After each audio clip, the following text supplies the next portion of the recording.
Yo, what's up? So this is our day 19 out of 365. Let's go. So morning run uli. So for today's run, meron tayong 3 sets of plan. Si Huawei, pace run pa rin to. So first set natin 10 minutes of 6:20 to 7 minutes na pacing. Then the second set is 20 minutes naman ng 5:55 to 6:20. Last set uli is 6 minutes 20 to 7 minutes 20. So let's go. Using the 361 degrees flame 3.5 in water ripple color. So yan yung shoes natin for the pace run, kasi carbon plated to eh. First set done. Time natin sa average of 5:46 and 1.8 kilometers na yung natatakbo natin.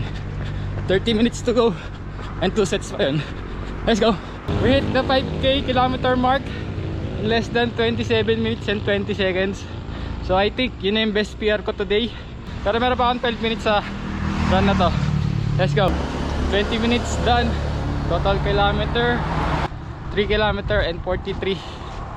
So we finish our last set with the distance of 1.18 kilometers. So nag drop down na yung speed ko after ko ma-hit yung 5k. Naubos na. Pero today is a great day kasi parang nalagpasan ko yung PR ko sa 5k. Yeah, it's a great improvement. So babalik na ako. And syempre, don't forget, keep running, be healthy, be active, always run for your life, always be the better of yourself. Yun lang. Let's go. Stay active, run for your life.